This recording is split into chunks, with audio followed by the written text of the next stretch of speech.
Kom ons begin vanaand en ek wil eintlik 2 vrae vra. Die eerste vraag, ek dink wat ons goed kan help om hierdie kwartaal te begin is, wat sou jy reken is die toets vir ware geloof? Ek meen, vir jouself, maar ook vir ander mense, as jy nou regtig wil weet, as jy nou regtig genuine wil weet, glo ek, of as jy dalk na 'n ander huis toe wil kyk, glo, wat is die toets? Wat is die toetssteen? Wat is die kriteria wat jy moet afmerk? Want ons kan klomp opinies dalk hê, nee. Okay, nee, so daar's iets aan die buitekant wat sigbaar is, nee. Daar's iets wat mense doen, wat hulle sê, of nie doen nie, of nie sê nie. Wat vir jou van buite af na iemand kan, ja, ek dink nogal daai persoon lewe redelik in 'n bewustheid saam met die Here, nee.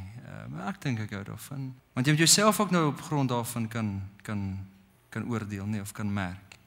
Okay. Ek dink dis min of meer waar almal van ons min of meer gaan ooreenkom. Ek dink die meeste van ons gaan min of meer daar gaan. Jy kan sommer aan 'n persoon se buitekant iets sien. Nou wil ek so 'n bietjie terug om te sê ek dink dis heeltemal waar wat almal van ons sal sê, maar waar kom dit vandaan? Waar kom dit vandaan dat jy iemand iets aan die buitekant sien doen? Want ek dink daar's so 'n bietjie van 'n ding. Dink ons nie partykeer kan mense dinge aan die buitekant fake nie. As ons net mense aan die buitekant beoordeel, aan die dinge wat ons doen, die dinge wat ons sê, kan ons nie dalk maskers dra en voorgee nie. Waar kom dit vandaan as dit genuine buitekant is? Kyk, Jesus het baie oor die goed gepraat, nee. Hy het gekom en praat met die fariseërs en sê julle buitekant lyk goed. Kyk, hy het nooit vir die ouens gesê van die fariseërs julle lyk sleg nie. Inteendeel, hulle buitekant was baie goed. Maar hy sê iewers is daar iets aan die binnekant wat verkeerd gaan, aan die hart se kant. En nou wil ek dit eintlik die bottom line is, hy het gesê, en ek sê dit vanaand, jou persoonlike gebedslewe, hoor mooi, jou persoonlike gebedslewe is die toets. Hoe lyk jou verhouding met God? Hoor jy dit? Jou persoonlike, intieme gebedslewe met God is dit wat jou gaan vat na autentieke lewe aan die buitekant. Nie gebede wat jy bid as jy eet nie. Tafelgebede en wanneer dit as reël, of by die skool as iemand sê kom ons open, of by 'n vergadering as iemand sê kom ons open of ons sluit die vergadering af. Nie jou persoonlike, intieme, spontane gebedslewe. Dit is die toets van ware geloof. So ek wil daar begin. Om te sê as ons hierdie kwartaal vir 4-5 weke gaan praat, ek dink dit is waaroor alles gaan. Ons kan baie goeie sê oor ons moet so leef en ons moet so maak. Ons kan nie op 'n ander, ons het hierdie reeks of die vorige reeks het ons presies hier begin. Toe sê ons kan nie die vrugte gaan fake aan die buitekant nie. Ons kan sê kies vir liefde, kies vir vergifnis, maar hier en dit kan net God wees wat daai transformasie kan bring. Okay. So dis die eerste vraag gewees, wat is die ware toets? Wat is die kriteria as ek myself moet meet vanaand om te sê, hey Johnny, hoe bewus is jy van God in jou lewe? Dan moet ek myself gaan vra, hoe lyk my eie persoonlike gebed? Wat dink julle is die resultaat? Wat is die doel dan van gebed? Hoekom bid ons? As ons klaar gebid het, wat hoop ons gaan gebeur of wat moet gebeur? Kom ons sê net wat dit nie is nie. Baie van ons dink partykeer, en ons almal is daal uitgevang, nê, dat gebed is om God van plan te laat verander. Kyk, en ek hoor nou mooi, ek sê nou nie, ons mag nie bid as iemand siek is nie, ons mag nie bid vir wonderwerke nie, maar as ek nou nie leer vir my wiskunde eksamen nie, ja, ek weet nie wat kan die liewe Here doen as jy nou nie weet hoe om daai goed in desimale op te breek nie. Julle hoor wat ek sê, dat ons dink baie keer, ek moet God oortuig, ek moet sy arm draai, gebed is om God te paai, gebed is om God te change. Gebed is, dit hoor ek by julle twee, gebed is dat ek verander. Gebed verander nie God nie, God is. Gebed verander die bidder. Gebed verander vir my, dit gee vir my rigting, dit gee vir my raad, dit versterk my intieme verhouding met God. Okay, ek wil net ons met die reeks hier begin. Jy kan nie oor geloof praat nie, jy kan nie oor 'n kerk praat nie, jy kan nie oor Jesus praat nie, jy kan nie oor God praat nie, jy kan oor niks praat as dit nie begin by gebed nie. En die tweede ding is dan, dat ons weet die gebede wat ons bid, Hoe jy ook al gebed sien nou, en hopelik hoe jy ook gebed gaan sien aan die einde van die reeks is, dat dit my, die bidder, sal verander. Elkeen van ons het klomp tekste in ons lewe, nee, Bybeltekste, hoop ek, wat redelik ons lewe verander, wat vir jou uitstaan, as ek dalk nou vanaand vir jou sê, wat is daai paar gunsteling Bybeltekste wat jy kan lees, of graag lees, kan ek my gunsteling Bybelteks met jou deel vanaand? Ek dink ek het hom al een keer gelees. Paulus is in Athene. Paulus was Saulus, hy het tot bekering gekom. Hy bring mense tot geloof. Hy is in Jerusalem op 'n stadium en dan kies hy om na die Griekse hoofstad toe te gaan, vandag nog, die hoofstad van Griekeland, Athene. En dan gaan stap hy daar rond en hy sê in Handelinge 17 vers 16, terwyl Paulus in Athene vir Silas en Timoteus wag, het hy baie verontwaardig geword toe hy sien hoe vol afgodsbeelde die stad is. Hy het in die sinagoge met die Jode en die Godvreesendes geredeneer en elke dag op die stadsplein met die verbygangers gepraat. Hy het ek het ook die message gebring. Hy het een van twee goed gedoen. The longer Paul waited in Athens for Silas and Timothy. En dis nou sy vriende, nê. Silas en Timoteus, die ouens van wie hy hou, dis die ouens wat net soos hy is. Hulle is ook Jode, hulle ken sy storie, hy ken hulle is buddies. Daar's geen kwessie rondom dit nie. Nou, he discussed it with the Jews and the other, hoor nou mooi sê die message, the like-minded. So hy het eers gepraat met die ouens wat net soos hy is. In die sinagoge, né? Die noem dit nou maar die Joodse kerk.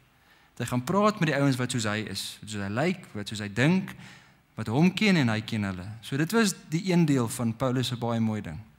Hy het gaan praat in die kerk, hy het gaan praat met die Jode, hy het gaan praat met die like-minded mense van sy tyd, maar hy het nie daar gestop nie.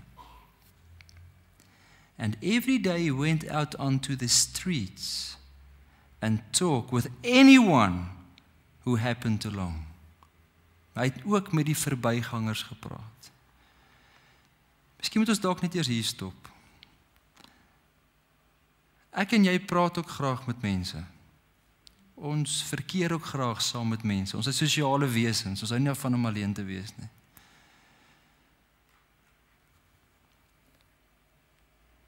So miskien is 'n goeie vraag om te begin, ons gaan die vraag ook in ons besprekingsgroep hier nadoen. Hoe lyk jou lewensmilieu? Jou lewe? Die ouens met wie jy te doen kry, die selfoonnommers en die WhatsApp messages op jou foon, jou omgang elke dag. Hoe lyk die ouens? Is hulle almal soos in Paulus se geval dan die Jode en die like-minded mense? En natuurlik, nee, 80% behoort dalk of 60% behoort dalk. Dis nie jou pa en jou ma en jou beste vriend by die skool en jou ouers van wie jy wiskunde afskryf en al daai ouens. Hierdie ouens wat saam met jou rugby speel en saam met jou fluit speel of wat ook al. Dis die ouens wat soos jy is, nê?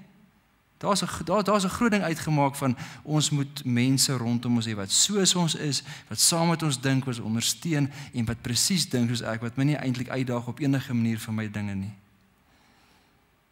Maar nou lyk dit vir my tog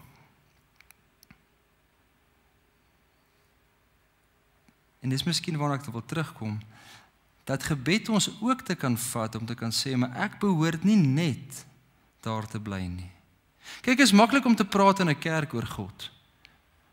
Is maklik om in die teenwoordigheid waar 'n kruis is, of waar 'n kerk is, of waar 'n Bybel is, oor die Here te praat. Maar dit lyk vir ons, Paulus het gegaan, somme in die stad in, luister nou mooi, hy kom van Jerusalem af. Hy kon in Jerusalem gebly het, waar ongelooflik baie en eintlik net Jode is. Hy kies om na 'n stad toe te gaan,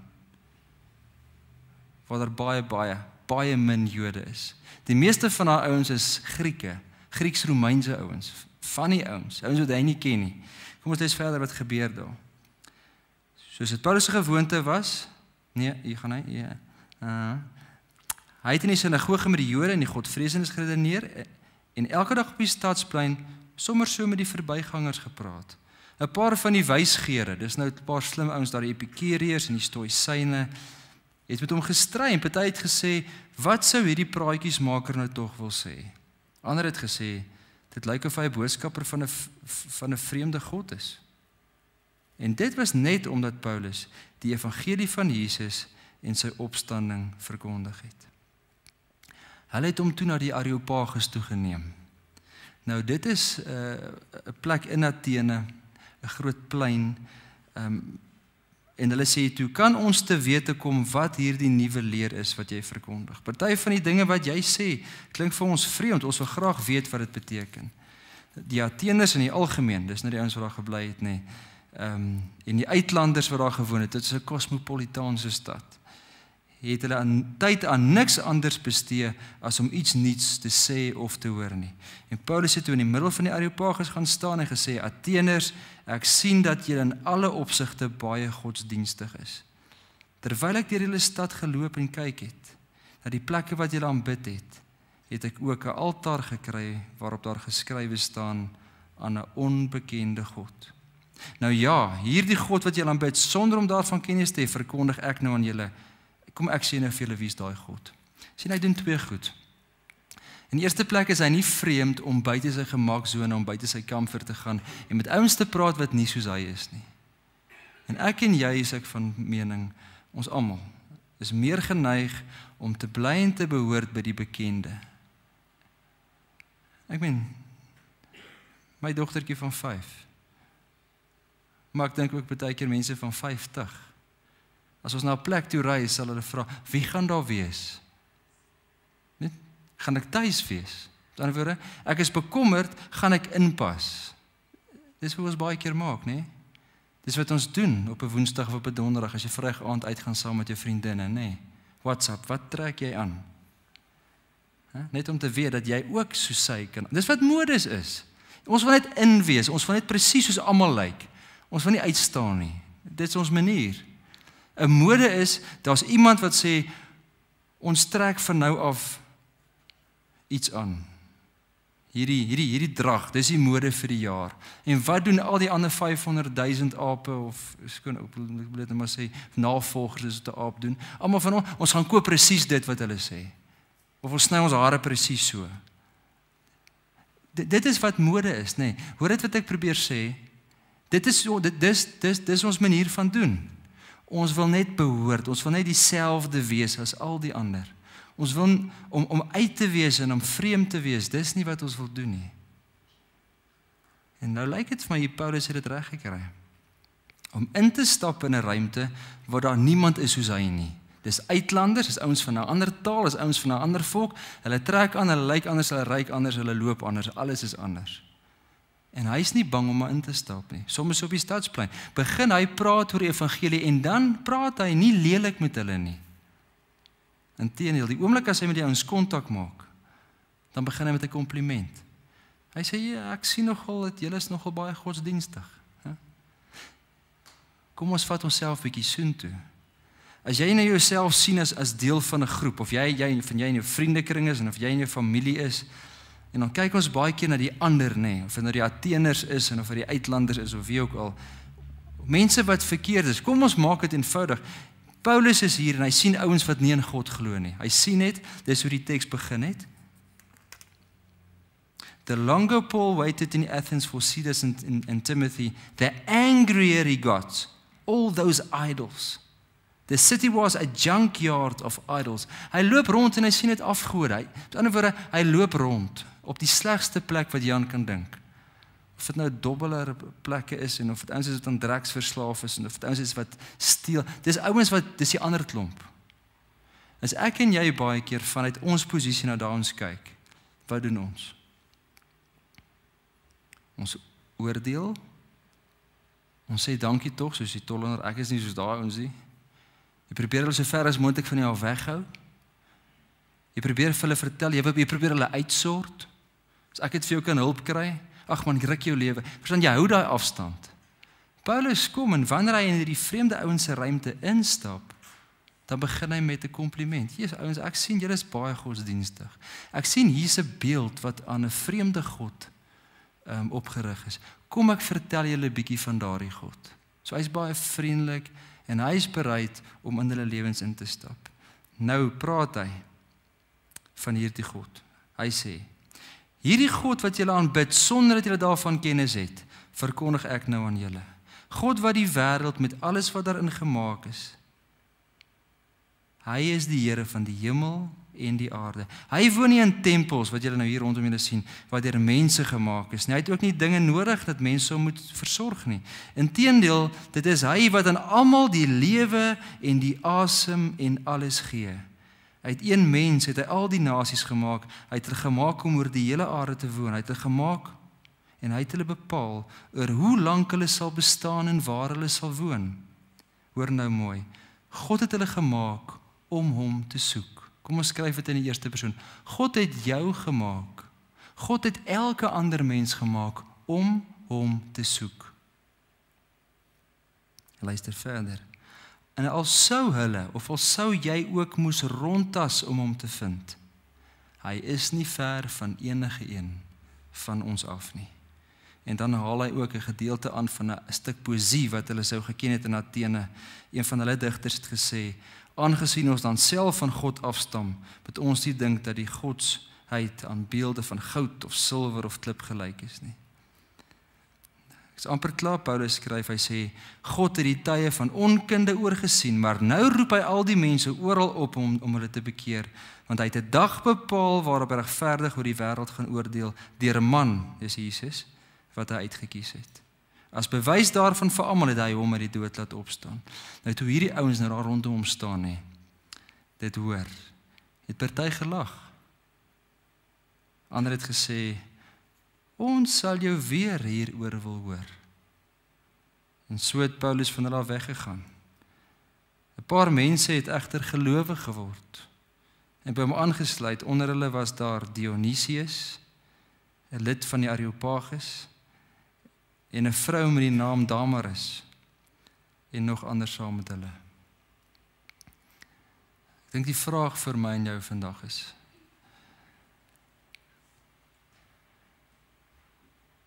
lewe ek en jy 'n lewe, net vir Silas en Timoteus en vir Markus, die ouens wat soos ek is, of is jy ook bereid om 'n lewe te leef van die buitekant?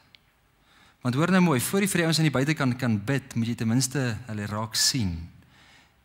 En nog voor jy vir die ouens aan die buitekant kan bid, moet jy daarom van hulle begin hou. Moet jy daarom met hulle kan begin praat.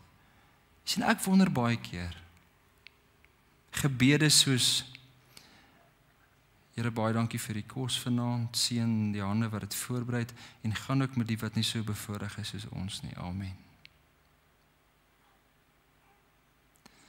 Ek wonder net, met alle respek, of die Here nie dink, jy bid vir daai ou wat minder bevoorreg is. Ek gee vir jou alles om daai ou te help. Jy laat nie my gebed verhoor nie. Kan dit wees? Ek het nogal 'n vriend, hy's 'n Baha'i gelowige, dis 'n bietjie ander geloof. Hulle sê mens mag nie bid vir kos nie. Hulle sê mens mag nie van God kos vra nie. Hulle sê want daar's genoeg kos op hierdie aarde vir almal. God het mos genoeg kos vir almal op hierdie aarde gesit. Hy sê dit ons wat die goed nie regverdig verdeel nie. Nou dis nou 'n debat vir 'n ander dag en bietjie sosialisties, maar die punt is, wat daarvan as jy net 'n lewe leef vir Timoteus en vir Silas, jy wat vanaand hier sit sê, my vriende en my lewensruimte is volgemaak met ouens presies wat net soos ek is. Ek dink nie daar is iets mee verkeerd nie, ek dink nie dis sonde nie. Maar ons weet sonde in die konteks van die Bybel is om nie te doen wat jy eintlik veronderstel het. Wat daarvan as jy ook ouens op jou pad moet hê, soos Dionysius en Damaris. Dionysius, hy is nogal vernoem na 'n god, Athense god, 'n Griekse god. Ek ben is 'n bad ou. Ons leer later dat hierdie Dionysius die biskop geword het van Athene. Damaris is waarskynlik sy vrou. Sy is weer vernoem na 'n godin van vrugbaarheid. So in 'n woord is nie, hulle het 'n ander god tog nooit gehoor van Jesus nie. Hulle word daai dag met hierdie kort woordjies kom hulle tot geloof. So die vraag is net dood. Voor jy vir iemand kan bid, voor jou gebed ook 'n uiterlike moment kan hê en 'n uiterlike beweging kan dat gestaald kom. Sien jy die mense aan die buitekant of is dit net ek en my groepietjie aan die binnekant? En ek is nogal van mening dat ek weet hoekom ons sulke lewetjies leef, sulke beperkte lewens, want ons is bang ons verloor. Ons is bang ons moet weggee wat ons in is. Ons is bang om die maskers af te haal wat ons dra. Ek het hier buite 'n blaar opgetel en ek het die beeld daar baie gebruik. Hierdie blare wat ek hier het is ongelooflik mooi en jy kan so 'n bietjie daar op die bord ook daar kyk.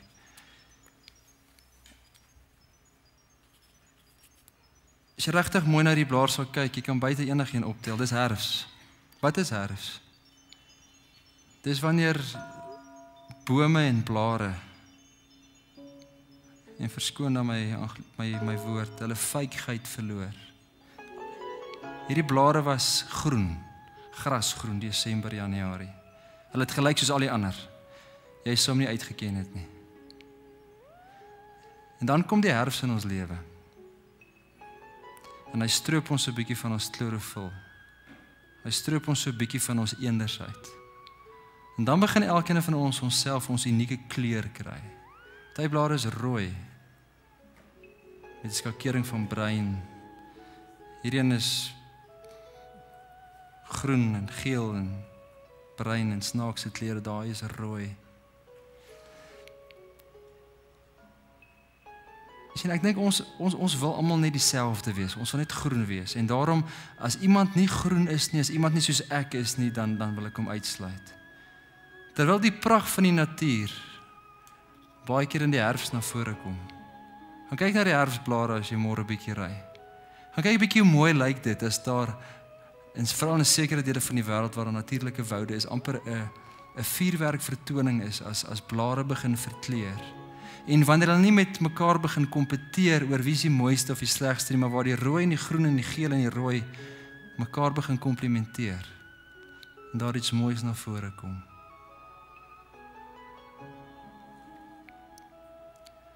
Wat daarvan as daar dalk môre 'n Dionysius of 'n Damaris op jou pad kom? Maar jy is nie lus vir hom of vir haar nie. Ek wil dieselfde gedeelte, die tweede gedeelte net weer in die message lees. Hoor gou wat staan hier. The God who made the world and everything in it, this master of sky and land, he doesn't live in custom-made shrines or need human race to run errands for him. He make the creatures, hy make almal nie. The creatures don't make him. Starting from scratch, he made the entire human race and made the earth hospitable, with plenty of time and space for living, so we could seek after God, and not to just grope around in the dark, but actually find him. He doesn't play hide and seek. He's not remote. He's near. We live and move in him. We can't get away from him. Hoor net weer, ek gaan dit net weer lees. Uit een mens het God almal gemaak. Hy het bepaal hoe lank hulle sal bestaan en waar hulle sal woon. God het hulle gemaak om hom te soek. En al sou hulle ook moes rondtas om hom te bevind, hy is nie ver van enigeen van ons af nie. Veronderstel dat Dionysius in Athene moes bly in die jaar 59 na Christus. Waarvan is dit die bestemde plek en tyd was wat God vir hom neergesit het, om op die Areopagus te wees 2:00 die middag, sodat hy hierdie boodskap van Paulus kon hoor. Want God het bepaal hoe lank hy sal leef. God het bepaal waar hy sal leef. God het geweet dat Dionysius dalk sal moet rondtas om hom te vind, maar hy sou hom vind. Waarvan as daar dalk iemand vanaand of môre op 'n sekere plek leef, omdat God dit so gewil het, op 'n sekere plek is, in jou teenwoordigheid, maar ek en jy weier om daai grens oor te skuif. So voor ons vir iemand kan bid, en ons dink baie keer gebed is toe oogies. Ek dink gebed is oop oë en ek kyk na die wêreld. Met ek en jy dalk net vir mekaar gaan vra, is ons nie dalk almal nog net in Jerusalem nie. Wil ons nie almal maar net vriende hê soos ons nie.